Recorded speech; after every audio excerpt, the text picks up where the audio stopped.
Olá, tudo bem? Mais uma vez juntos aqui, agora para nós compartilharmos as profecias que estão se cumprindo e ainda irão se cumprir em relação a Israel. Coisas tremendas, coisas maravilhosas demais, que fortalecem a nossa fé e enchem o nosso coração de gozo. Mas antes, eu quero te pedir, se você não é inscrito e quer nos dar uma força, se inscreva no nosso canal. Compartilhe com seus contatos, nos dê um like, seja alguém que divulgue a palavra de Deus para a edificação dos santos. O texto que eu vou abordar aqui se encontra em Ezequiel 37. Antes de ler o texto, lembre-se que a Bíblia não tinha divisão de versículos. Então, todas essas profecias que eu vou ler aqui estão dentro de um mesmo contexto. Ezequiel está vendo um contexto. E aqui a gente vai ver algo que está acontecendo e algo que em breve acontecerá. Muito em breve. Ezequiel capítulo 37, versículo 21 e 22, diz assim: Dize-lhes, pois, assim diz o Senhor, Deus, eis que eu tomarei os filhos de Israel dentre as nações, ou gentios, para onde eles foram, e os congregarei de todas as partes, e os levarei para a sua terra. E deles farei uma nação na terra, nos montes de Israel, e um rei será rei de todos eles, e nunca mais serão duas nações, nunca mais para o futuro se dividirão em dois reinos. Bom, isso aqui está acontecendo nos nossos dias.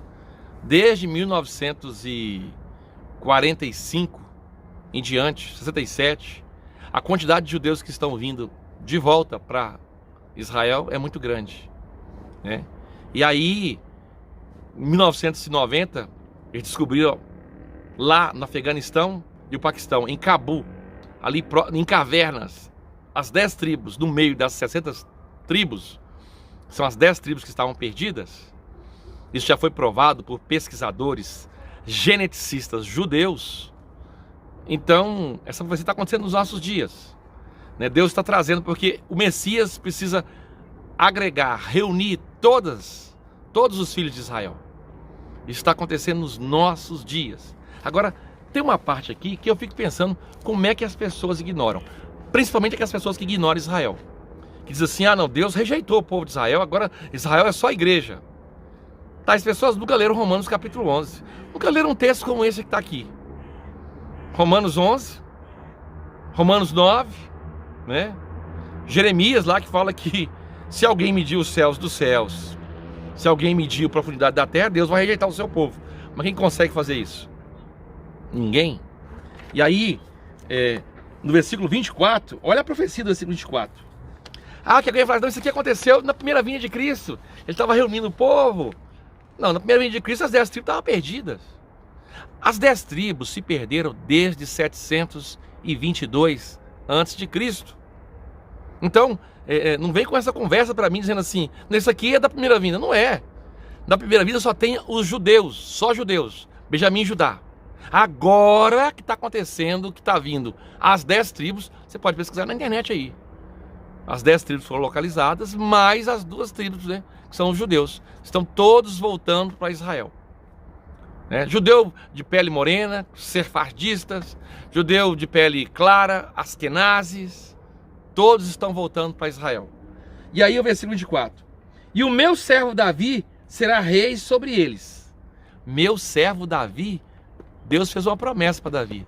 Esse aqui é o Messias. Não é Davi mesmo, né, que está falando aqui. Esse aqui é o Davi celestial.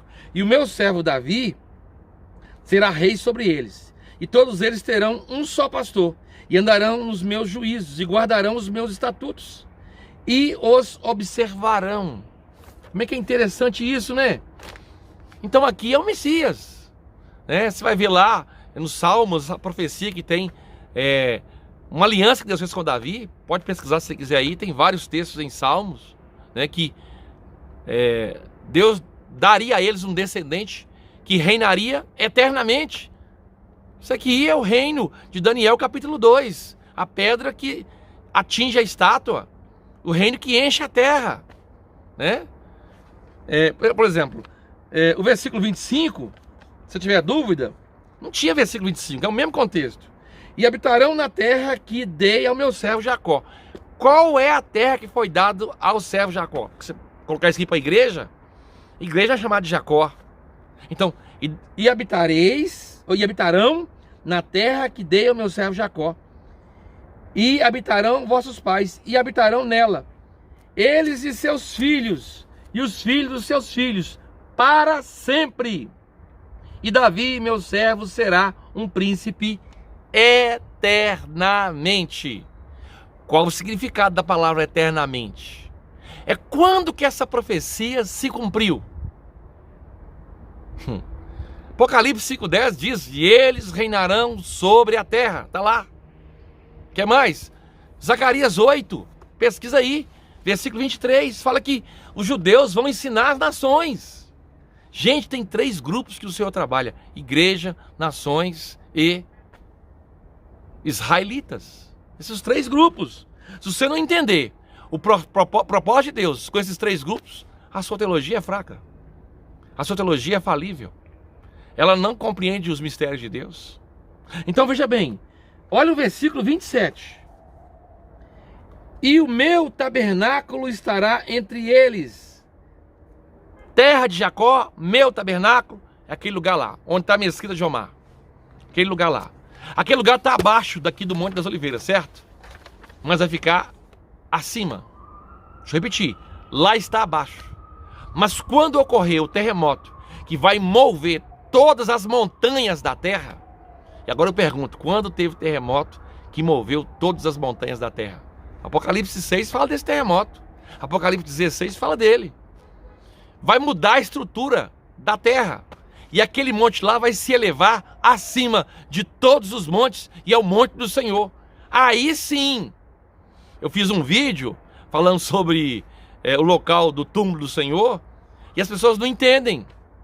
Porque o templo de Salomão tinha naus, e ele era cercado, tinha uma muralha do templo. Não é a muralha da cidade. O templo tinha uma muralha.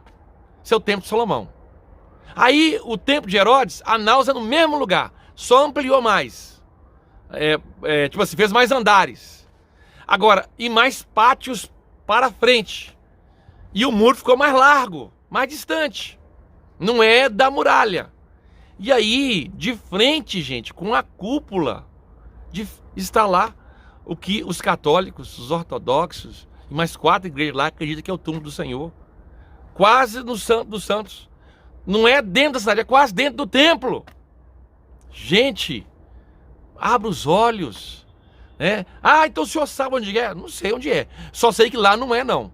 Porque os judeus, todos os judeus, têm como memorial o local do Santo dos Santos. E se você me perguntar onde é, onde está a mesquita de Omar. Então, voltando ao nosso contexto aqui, vai se elevar. Isaías 2 vai mostrar para nós aqui, ó, que o templo vai se elevar, vai ser acima de todos. Olha lá. Por que eu quis mostrar esse negócio do texto aqui? Porque o templo de Ezequiel lá não cabe ali, não. Pesquisa quanto que é uma cana. Ele é o dobro daquele que está lá, o de Herodes.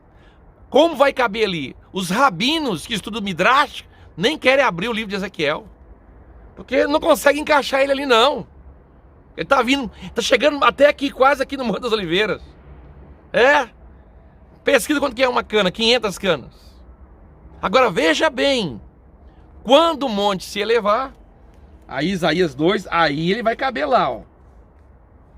E acontecerá nos últimos dias que firmará o monte da casa do Senhor no cume dos montes, e se elevará por cima dos outeiros, e concorrerão a ele todas as nações. E irão muitos povos e dirão: vinde, subamos ao monte do Senhor, à casa de Jacó, para que nos ensine os seus caminhos e andemos nas suas veredas, porque de Sião sairá a lei. Isso já aconteceu? Isso acontece hoje, no monte do Senhor, que vai se elevar todas as nações. Gente, com todo perdão, isso é torcer demais a Bíblia. Me perdoe os amilenistas. Isso é torcer demais a palavra de Deus. Os pós-milenistas que creem desse jeito. E aí, olha só. E ele julgará entre as nações e repreenderá muitos povos, e estes converterão as suas espadas. E aí vai tocando aqui o texto. Isso aqui é no período da restauração de todas as coisas. Atos 3:21. Não tem como nós encaixarmos isso aqui em nenhuma época da história. Por exemplo, Daniel 9:24. 70 semanas estão determinadas sobre o teu povo e sobre a tua santa cidade. Daniel está lá, o Daniel, qual que é a santa cidade? É óbvio, meu filho, é Jerusalém. Qual é o teu povo? É o povo de Israel. Ah, não é igreja, não? Povo de Israel. Pelo menos naquela época era o povo de Israel. Ah, deixou de ser. Que profecia é essa? Aí você vai ler lá. Para dar fim aos pecados. Tem pecado ainda aí? Tem? Então não cumpriu. Claro, não terminou a última semana ainda. Para cessar a transgressão. Já cessou. Não tem mais transgressão. Acabou. Na terra. Só se for no céu. Mas lá não iniciou. Quando iniciou, Satanás foi expulso. Não. Trazer justiça eterna. Já tem justiça eterna. É Cristo, é nossa justiça e é eterno. Mas o contexto aqui é outro. Para selar a visão e a profecia. Já não tem mais profecia. Selou porque já está tudo cumprido. É assim? Raciocina comigo, por favor. E ungir o santo dos santos. Não é no terceiro céu, porque lá já está ungido, né? Lá está consagrado. Não tem mácula nenhuma, não precisa de nova consagração. Ungir aqui é para consagrar. Claro, é o tempo de Ezequiel. Então a gente precisa abrir o olho. Né? E nós estamos querendo fazer o caravana para trazer o pessoal aqui e falar a verdade. Não é criar, dizer assim, olha, isso aqui é isso, para iludir o povo, não. Tem pontos que a arqueologia mostra com muitas evidências, mas tem pontos que a gente não pode induzir as pessoas a dizer que aquilo é aquilo mesmo, não. Bom, esse aqui é o Vale de Cedron, é o Vale de Cedron mesmo. Tá certo. Né? Agora o túmulo do Senhor tem dois lugares. Tem um lugar que ele tem mais evidências. Tem um vídeo no canal, você pode assistir aí. Mas não quer dizer que você pode bater o pé e dizer é ali. O outro você sabe que não é. Não é, mas não é mesmo. Tá certo? Bom, Deus abençoe e até o próximo vídeo.